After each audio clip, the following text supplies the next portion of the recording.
It's the weekly show about Pro AV with the hottest news in the AV industry. It's rAVe TV. Give it up for Steph and Gary. Steph and Gary. Hi everyone. Happy Wednesday. Welcome to rAVe TV, the industry's one and only and favorite TV show. I am starting solo, but Gary is coming. Trust, he's on his way. Yeah, and I think we have a guest who's gonna come. I think the platform is giving him some trouble this morning, so hopefully he can make it on as well. But yeah, I feel like I want to start this by wait, is Gary ready to come on? Yes? Okay, let's go. Okay. Come on, Gary. Hey. Can you hear me Hey. okay? Yeah, that's looking different. Yeah, well, I can't even, it's funny, I can't even see what I look like. All I can hear is a big leaf blower behind me. Okay, well, I can hear you, so that's Can good. you see me? Like, do I look Yeah. like I'm somewhere important? You look like you're outside. Yeah, I am outside. Yeah, I had heart rehab this morning and it went longer and I didn't have time to get in the office. So I'm doing the best I can to make sure I make it here for rAVe TV. Good. Thank you for being here this morning. Yeah, and I'm just on my mobile phone, so I'll do the best I can. Nice. Okay. Well, Gary, I saw Weapons last night. Have you heard of that movie? I have heard about it. Yeah, what'd you think? I didn't like it. It's scary. No, it wasn't. It was just weird. Yeah. So I love a scary movie, but I feel like if it's gonna be weird, that it has to be like there has to be a reason for it to just be a weird movie. It can't just be like weird for fun. And I feel Yeah. like that's what it was. And you're left with like so many questions by the end of the movie, which Yeah. is also fine. But I like to either have all of my questions answered by the end or artistically none of my questions answered. And this answered maybe 3 of my questions. Yeah. So I was like, why did y'all answer this? But like I still don't know. Most of the answers you wanted. Yeah. Like Yeah. there's So a basically you want an Inception style ending, right? Where yeah. you have no idea what's going on. You have to Yes. make up an ending on your own. Yes, or give me all of the answers because there's like a very Like clear Titanic. yes. There's a very Yeah. clear bad guy in Mhm. Weapons. And in Yeah. the end, you are like, okay, I still don't know who that is. I still don't know why they're bad. I still don't know why they're doing all that. Like, Mhm. are they doing all that for fun? Just for the hell of it? Okay, Mhm. great, but why? And Mhm. like I don't the ending is very open. So you're like, what's going on? Well, I'm surprised that the top story of the day isn't Taylor Swift in your book. Oh yeah. Like you're that generation that's going nuts over the Taylor Swift announcement, right? I mean, for those that Yes. don't know, Yes. she and Travis Kelsey Yeah. are not faking a relationship. They're actually getting married. They are. They are getting married. And it's crazy because her wedding ring, her engagement ring looks like a Super Bowl ring. It's almost as if he could only pick out one type of jewelry. Um, Yeah. Yeah. but no, Well, that's exciting. I'm excited for her. I like never thought that she would ever announce her engagement though. I kind of thought that she would be the just do type it. to like keep it under wraps. No, But no, no. I figured she'd sing it into a song. Like I oh, for suspect sure. there's But music coming on it. Yeah. I thought I'd get that much later. Yeah. Okay. Yeah. I don't know. So I mean, what I'm really interested to read is the prenup. I'm really curious about what it is. Apparently, he's already signed it. a So period. yeah. Great. I mean, it's got to be huge, right? I mean, he's already rich too. She's just richer. Yeah. So it's like Yeah. when you're comparing wealth and both of you are like exorbitantly wealthy, I think just like Yeah. doesn't matter anymore. You're correct. You're correct. Hey, by the way, one last question, and I'm gonna have you cover the news, and I'll comment on the news since I can't Okay, see the news that's as I'm fine. on it. But I will tell you that, and of course, I wrote up a lot of the stories. So I know what the news is, but um, Burning Man. What about Like that's the big talk is they're going to be Burning Man, but it's like, but they're having all sorts of problems. The organization is potentially going bankrupt while the concert's going on. It's going to be quite interesting. I saw a clip from Burning Man where there was just like so much dust and Hmm. awful stuff like blowing around that it's like giving everyone a really bad time, which Burning Man is already like the dirtiest, stinkiest, nastiest festival that you could go to, I think. So, on top of that, if people are saying the conditions are worse than normal, I can Yeah. only imagine. Yeah. And I just think there's just, I don't know, I think like coming out of COVID, Yeah. we're not like hankering for like a roughing it type of festival anymore. I don't know. Well, I think the cool factor in a Yeah. lot of these things burns out after a while, no pun intended. I think they become really cool, like Coachella, everyone wants to go, and then once they've been, they're like, it's not Yeah. so great. And I think the word gets, with social media now, you see it all.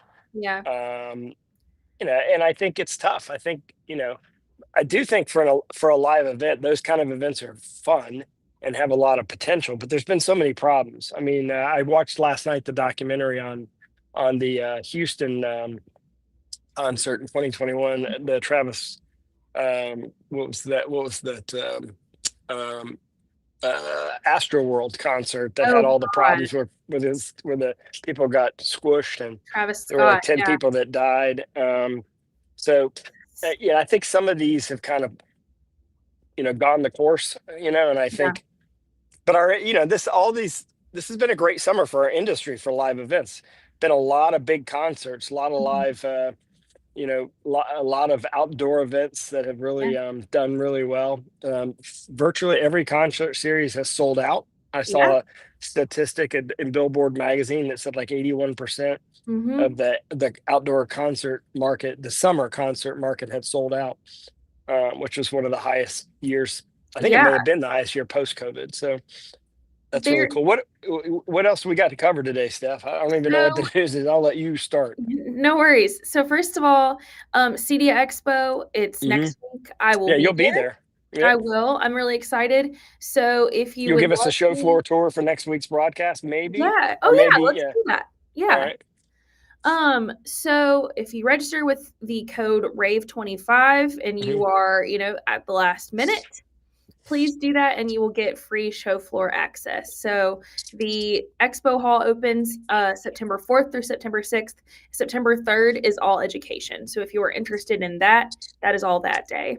I'm obviously very excited. I'm still kind of planning out my schedule. But if you want to make sure you're on it, feel free to email me. Yeah. Um, Make sure we get you covered. yes. And And that's Gary, Steph at theraveagency.com. Go ahead, that Steph. Sorry. is. Gary, let's talk about okay, this new AVIXA study because Hmm. AVIXA has forecasted that the Pro AV market is going to surpass $400 billion by 2030. Yeah, and I think they said it's about 300 billion now, Yep. a little over 300 billion now, which would mean, 5 years, a little less than 5 years, we'd Hmm. be in another 100 billion. Um, so, you know, it's it's hard. Yeah, our industry's growing, no question. It's hard. They have access to more data than anyone. I think there's segments of the industry that I think are growing faster than others. Like I think digital signage is going to be big growth area as Yep. more and more advertising moves out of home. There's more opportunities for stuff like that. Yep. We just talked about live events. That's going to continue to grow. The venues are getting more creative about doing things outside, even year round, rather than just in the summer and the spring. And then, of course, the higher education market will continue to grow. The corporate market will not. I think the corporate market will see the biggest slowdown and sort of like a reset there. And so that's the kind of like I'm concerned about market. That's the market I'm not sure about. Hmm. That was loud. That was a market I'm not sure about, But in general, obviously AVIX is bullish on the market. They do better tracking it than anyone else, and I'm excited to see the data. Like same here, and the technologies that they cited as the ones that they think are going to continue to drive innovation in Pro AV are AV over IP, which like Hmm. no big surprise there. Software in the cloud, no Hmm. big surprise there. Artificial intelligence and extended reality, which I think Yeah, I just don't know what AI is going to be in our industry that's going to be substantial, that's going to help it grow. I think, if yeah, anything, I see AI making it where you have to use less hardware, not more hardware. So I yeah, think AI is actually I mean, obviously the software implementation of AI has a lot of money, but it'll cut down the amount of hardware, and I think that might actually have an adverse effect. But we'll have to wait and see. I'm not a future a fortune teller, so therefore you never know. I mean, it could absolutely be wrong and missing the boat on how AI is going to be integrated. Absolutely. Okay, well, we're going to go to a quick commercial from our partner Shore, all about true understanding and how it starts with extraordinary communication. And Gary and I will be right back. Understanding, it's what we're all after. In lectures where ideas ignite. In teamwork, uniting people and perspectives. In everything, we strive to understand clearly, connect deeply. Because when we collaborate better, we dream bigger.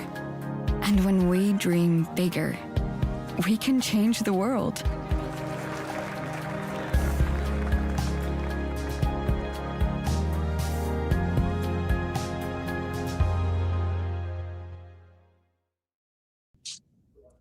Okay, so I think our guest is still kind of working with the platform, so we will move on and hopefully he can get signed in later. So, Gary, let's cover some of the news. So, Okay. I think, did I read this up yesterday? I don't know. All of the days are coming together, but the Christie Eclipse G3. This is the 6 DLP chip, Mhm. 30,000 lumen HDR color projector. So, Yeah. talk about That's a cool concept to use yeah. 6 DLPs. The theory behind that is you're going to get better colorimetry, Mhm. and reliability, right? Yeah. It's aimed at a very niche market, very high-end home theaters, but also used in museums and Yep. sort of unique applications like that where you need color accuracy, and you need sort of like a guarantee that it's going to be up and running, because if you have 6 DLP chips, and obviously you have backup kind of built into it, right? I mean, so Mhm. therefore, I think it's kind of cool. I like it. I mean, I think you have to differentiate yourself as a display company nowadays, and this is one Yeah, way to do it. absolutely. And I think the contrast ratio for the HDR is like 20 million to 1 or Yeah, it's something. hard to measure that, right? I mean, that's the thing. I I don't think it's know. calculated, Yeah. but I don't know. It's hard to measure that because I don't even know if we have the equipment that can measure it that high. Yeah. So, I don't know, but I hope I get to see it soon. I would love Yeah. to look and see with my own eyes, but at some point, do your eyes are your eyes even able to register No. that? What Yeah. you do see is black or black, Yeah. and you Black see black or black. red or red. You Yeah. see, everything looks better to you, Yeah. and you can't really describe it. You may even describe it as higher resolution when you have better colorimetry. But Right. no, the human eye cannot perceive much more than 64,000 colors. Beyond that, it just looks like depth of field. Things look Yeah. like more realistic. Right. So, it's interesting though. I would love to see it in action. But Yeah, okay, you will at so CEDIA. yes, TJ Adams, Mhm. Yeah, formerly Houston. that's big news. He's famous for starting the basically the AV over IP market for QSIS, and actually starting the QSIS brand. I mean, I would attribute him more than any human being to starting QSIS. I mean, the people at QSC can argue with me, but I'm telling Mhm. you, the guy had more impact on it than anybody. He has switched companies and gone over to Dante, which makes sense. Audinate makes sense because that's an over the network Yeah, signal, right? A sort of standard in our industry, sort of the default standard platform for audio. And of course, they want to get into video more, so why not bring him on?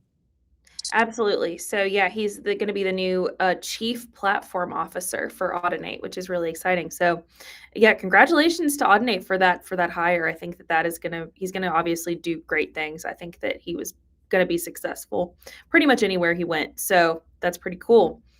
Next up, okay, Extron. They have released the NetPA 204 power over Ethernet Dante enabled amplifier. We're very Dante today. Yeah, Um, we are very Dante, but Extron is uh, they are, if not the best, one of the top 2 or 3 companies in the industry at audio. Right now, they're doing some amazing audio. I think their audio is underrated by most integrators out there, and they know how to do audio. I think they are also doing some really cool things in power saving of audio and enabling the signals in small form factors. Adding a PoE and Dante amplifier is perfect timing because everybody's using it in pretty much any install. Absolutely.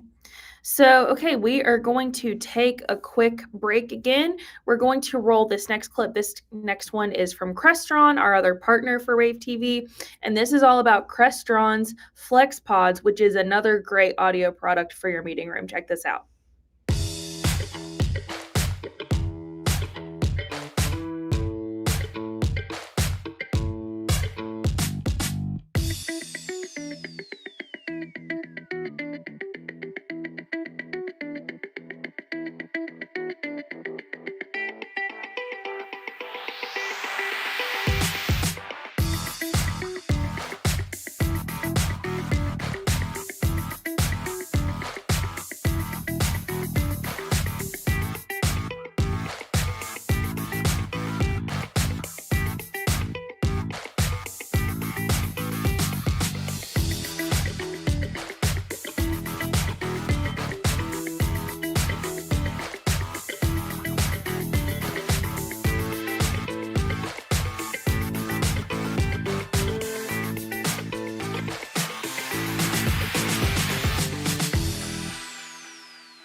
God, I feel like I'm sneeze. Okay, it's okay, Gary. If you sneeze, I'll just keep talking. I'm trying to not sneeze here. This is live TV. Sometimes you just gotta sneeze. You can sneeze; it'll be okay. And I have the sun coming in on me on this side over here. It's kind of artistic, though. It's like an artistic. I know. Maybe I should just leave it, right? Except the problem is I have to squint. So we have too much fun. Oh my gosh. Okay, let's People are like, move on. Okay, yeah. Okay, Quantum Media Systems. They have a new 8K DCI capable LED wall. This is, of course, for the residential market. This is released strategically ahead of CEDIA Expo. Yeah, and the key thing here is DCI. It's not DCI certified, so the DCI did not certify this. I think it's DCI capable, right? It's not actually DCI certified, is it?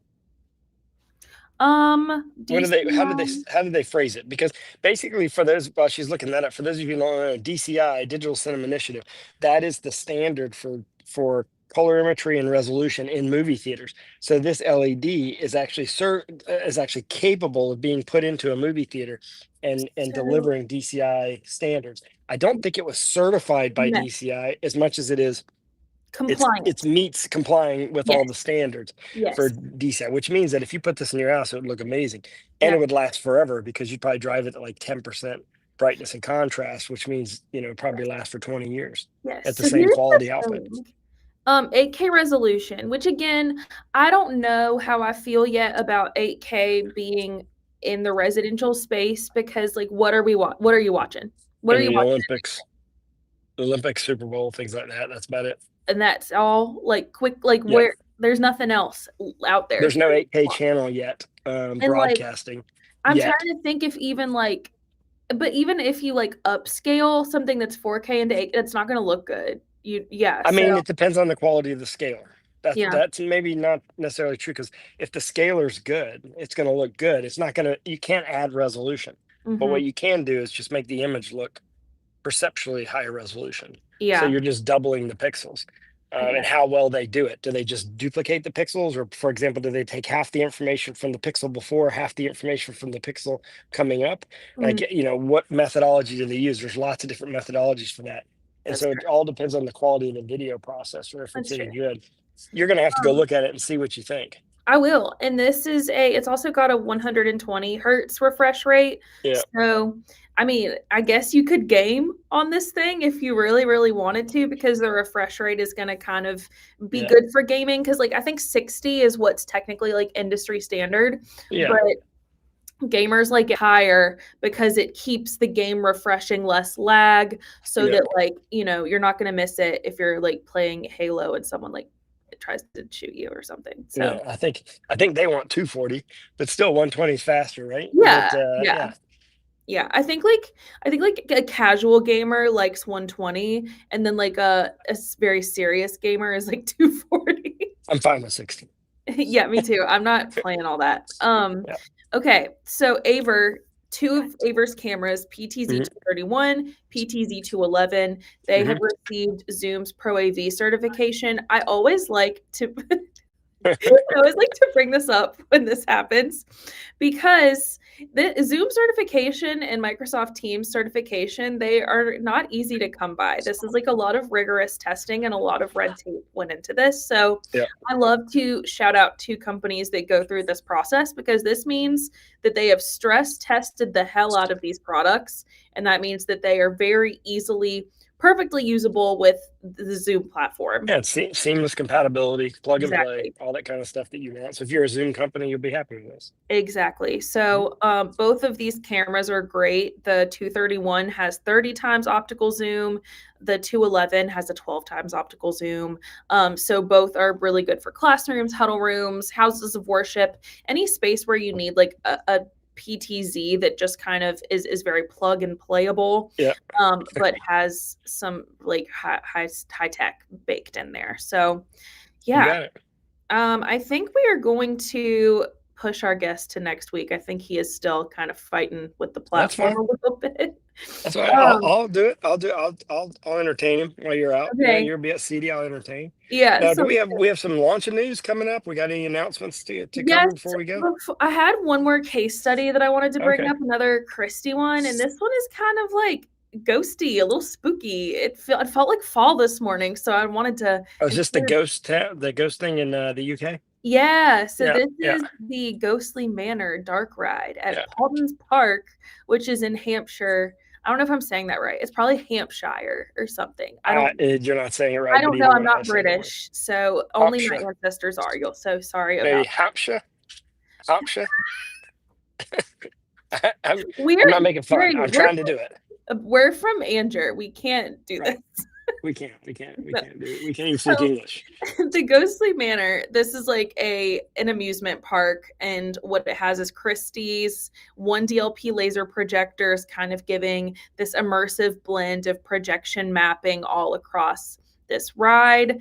Apparently, this was a very expensive ride. It was 3.5 million pounds, I want to say. So they clearly invested a lot into making this a very cool, immersive experience. Yeah. Basically, look like I've seen a picture of the inside, and you can see it too if you go read the story on Rave Pubs. It looks like a very updated, like Disney Haunted Mansion vibe. Yeah, I think it's probably even higher end than Haunted Mansion. But we like to cover these kind of things because our technology gets used in all sorts of cool applications, and any kind of immersion you're going to see projection or LED. And Christie's, you can see that whole case study at ravepubs.com. And I know we're talking about launch week, right? Yes. So launch week 12, it is coming up. It is October 28th through 30th. And it is going to start at around, I want to say like 12:30 every day. And we're going to probably end at around like 3:30 every day. And the days are themed again. We brought back the themed days. Honestly, it just makes it easier for me to plan. It makes it easier for you guys to pick what days you want to come. So we're going to Experiential Signage Day is day 1, Ed Tech Day is day 2, Pro AV Day is day 3. All 3 days are approved for 3 CTS, CTSI, or CTSD RUs. So if you come to all 3 days, that is 9. And that is about what you need for 1 year if you try to keep up the 10 RUs per year so that you get your 30 and renew every 3 years. So honestly, very easy way to come and knock them out. And I am really excited about the panels that I'm planning. Gary, I know that I'm really excited to see your keynote. My keynote on Ed Tech Day. Yeah, I'm excited about it. And I think the whole thing's going to be great. It's been a while since we've done a launch week, and it's a good time because there's nothing else going on in October. So make sure you join us. You can register for a launch account if you don't already have one at launch.com, LAVNCH.com. Otherwise, you got a month or two to do it, but stay tuned because we got more to cover. We'll kind of tell you a little bit about what we're going to do. We have a A lot of neat things planned for the fall. Yeah. Steph, I mean, we're going to have a new sponsor. We're adding a third sponsor to rAVe TV. Might actually start next month. We'll see. And Oh, it's that's kind of a so really cool exciting. company. I think it's going to make rAVe TV exciting because we'll talk about some newer I'll be very technologies. excited to welcome them to the rAVe TV family. Yeah. Well, I love doing this. It's kind of weird that there's, I don't know, say 280,000, maybe 300,000 people in the industry. There's only two of us from Andrew, and we happen to have the only live show together. And both Yeah, of us, it's kind of exactly. like, It's very what is- serendipitous. it is like this data point, right? Yeah, But anyway, we love doing the show together. Thanks for watching, everyone. Of course, you can see all of our coverage at ravepubs.com. absolutely. Okay, thank you guys for watching. Next week, I'm going to be at CEDIA, so it will look a little different, but I'm excited to give you guys a first look at everything that I'm seeing at the show. So see you next week. Bye, everybody. It's the weekly show about Pro AV with the hottest news in the AV industry. It's rAVe TV. Give it up for Steph and Gary. Steph and Gary.